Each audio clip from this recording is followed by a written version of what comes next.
Welcome to another episode of Stories from Real Working Caregivers. My name is Zach Demopoulos. And I'm Selma Archer. Hey, Selma, how are you? I'm well. How are you, Zach? I'm great. I'm great. I'm really excited to introduce our guest today. I found Bryce on LinkedIn, and I'm really fascinated by his story. He's a young caregiver, and so we've had a few young Yeah, caregivers at the time, and he's also created a really great offering that we'll be able to share with our audience. So I want to jump right in. You ready?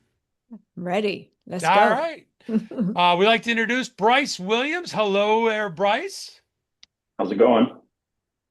Good, good. Going well. He doesn't want us calling him doctor, but he is a DPT. So, Dr. Williams, I won't call you Dr. Williams, but Bryce, it's such a pleasure to have you, especially with your experiences and roles. And we want to just get right into it. Everybody can read about your background.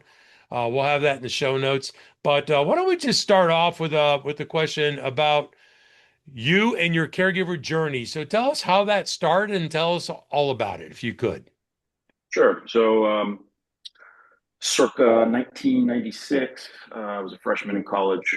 Came home from my first semester of school, and my mom casually informed me that she had to have surgery because they found a lump on her breast and they thought it might be cancer. And so, of course, that's alarming and jarring, but we worked through it. She had surgery. It was indeed biopsied and determined to be metastatic cancer. And so went through a round of chemo.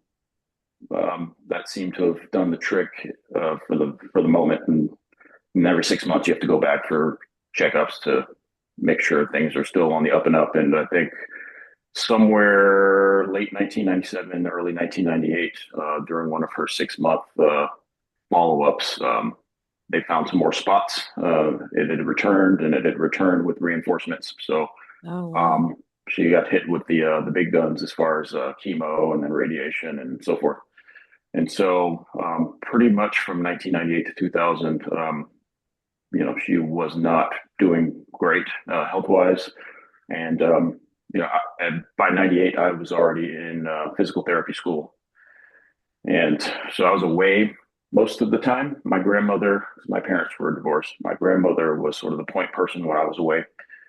And when I'd come home for clinical rotations or for breaks, then I would take over and do the heavy lifting, take into chemotherapy appointments, medication refills at the pharmacy, um, you name it. And so, pretty much from mid 98 to late 2000, I was full time student and taking care of my mom as her health continued to decline. And then I graduated August of 2000 from physical therapy school, and my mother passed away in November. So just 3 months later. Oh, In fact, I took my board exam.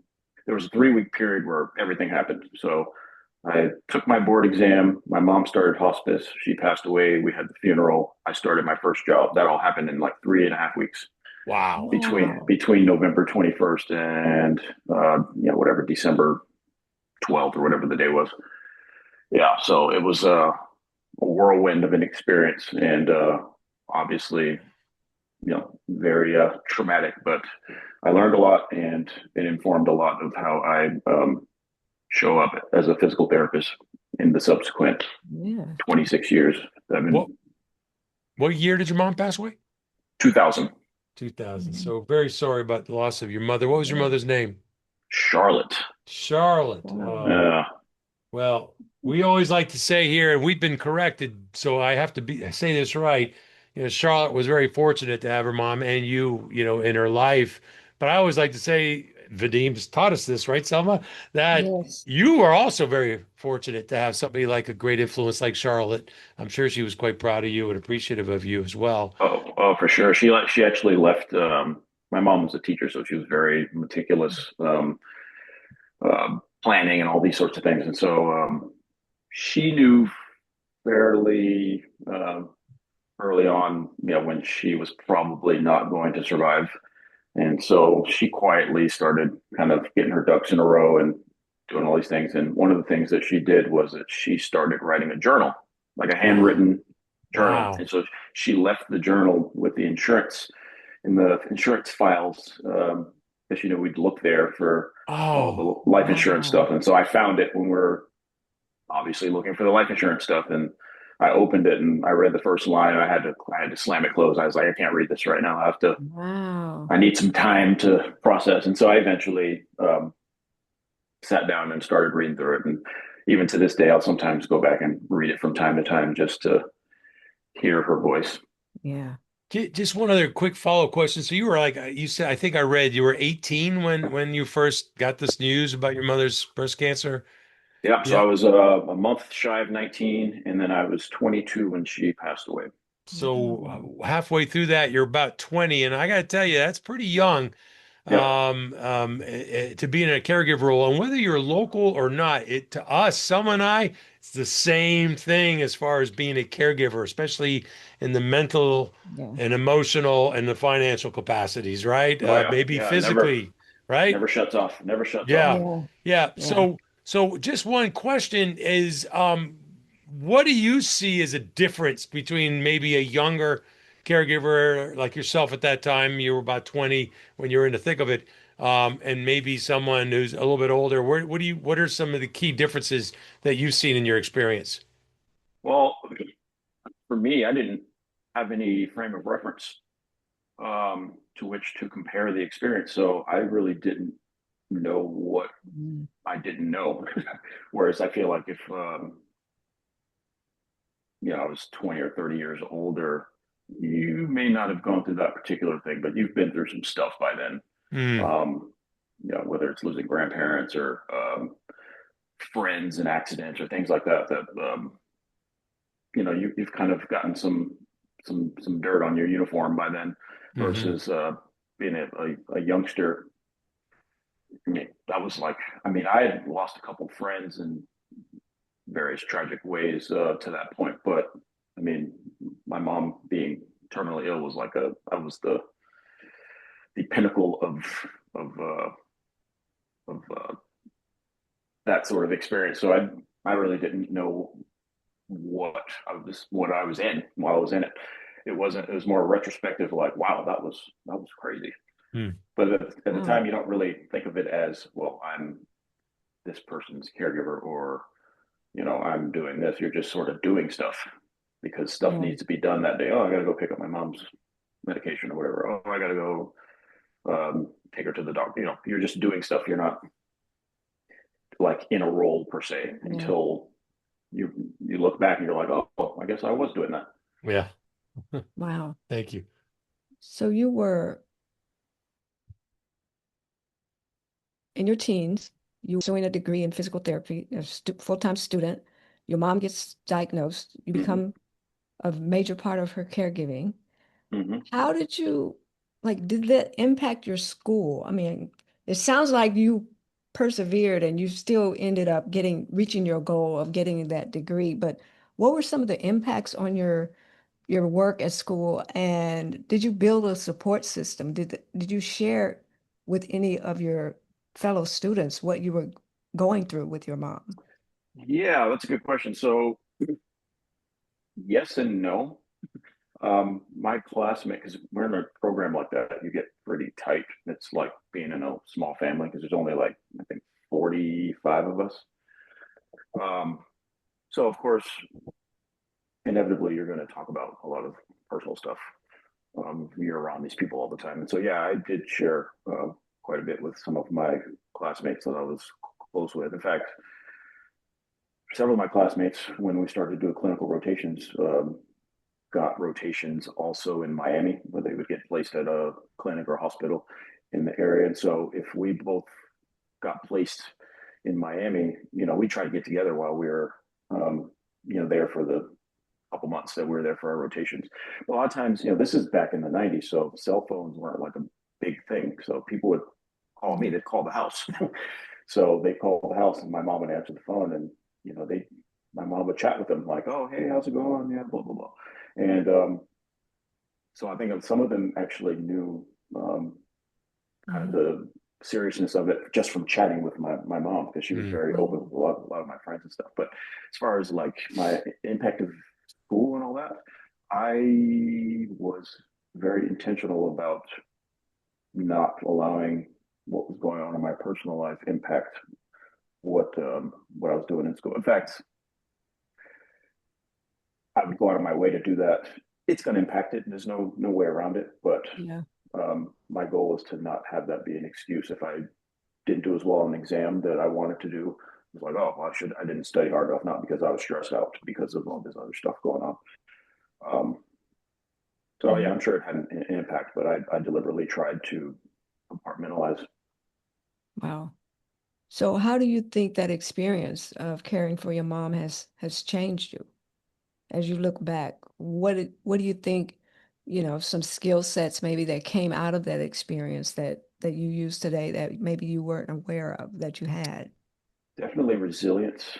That's probably the biggest thing. It's just like stuff happens. You're like, well, this situation is less than ideal, but I got through that other thing, so this is nothing.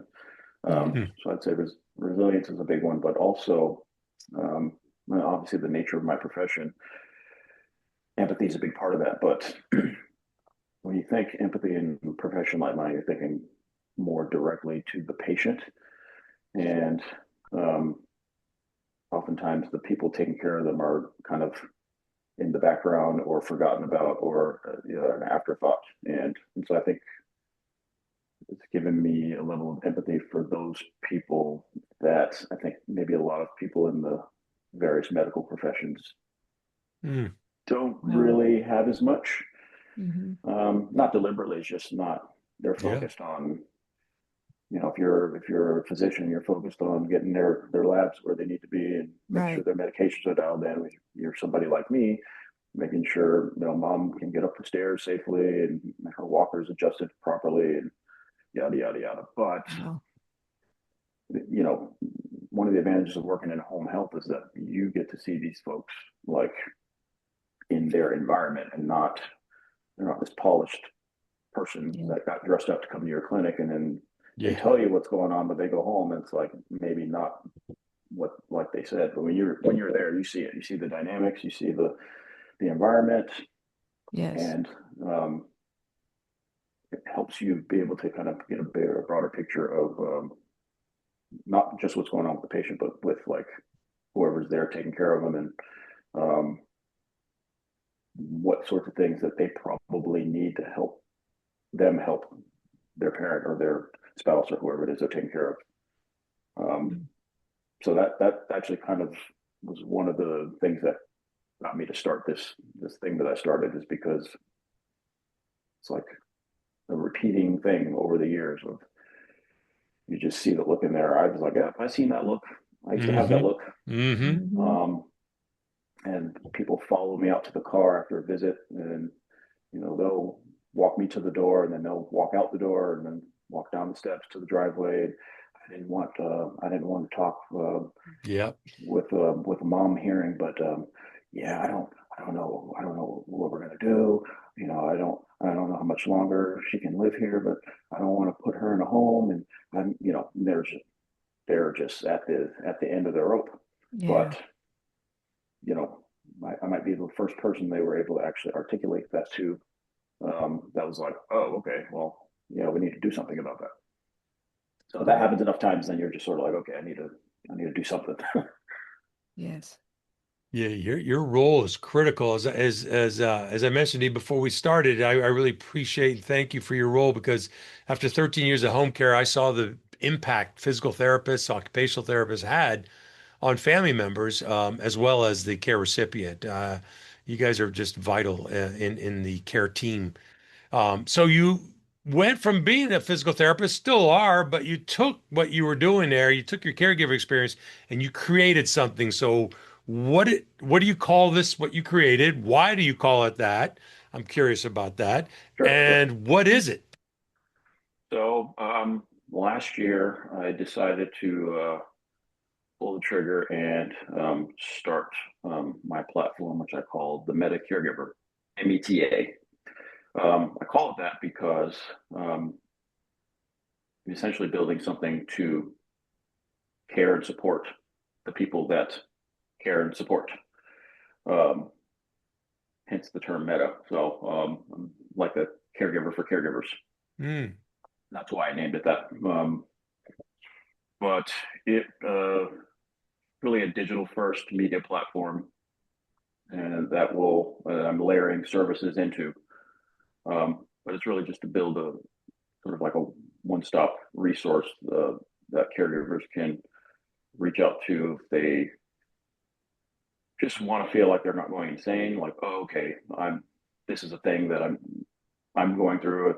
Okay, this person is validating that I'm not crazy. Like, these are my experiences, and you know, I don't feel like I'm the only person now. Mhm. And then having somewhere that they can reach out to, maybe get some one-on-one sit down. Okay, I need to get some clarity around how to manage what's going on without losing my mind. Um, Something I, in hindsight, wish existed when I was going through my thing. And honestly, I wish that existed for my grandmother also back then. Yeah. Wait, there's a tool out there to validate that you're not crazy? You're kidding me. We we need that like yesterday. Yes. Yesterday. Just a follow-up question. I mean, I love it. I love the title. It's intriguing. I love that you've taken your experience to really bring some good, and the fact that you said what many of our caregiver advocates say, I wish we had this, back when we Mm-hmm. were in the thick of it. When you open up your website, it does say, does caring for your aging loved one have you overwhelmed?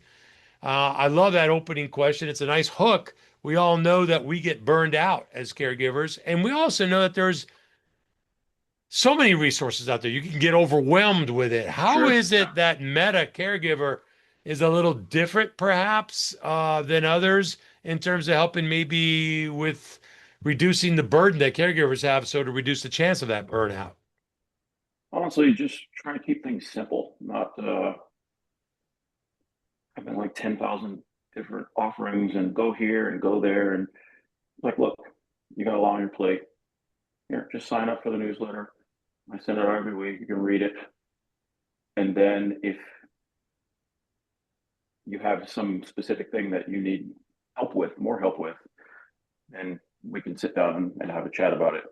Um, and the goal is to get more clarity, not be pulled in 50,000 other different directions than you already are being pulled in. Um, so my goal is to have this thing be a place to consolidate, not to shotgun.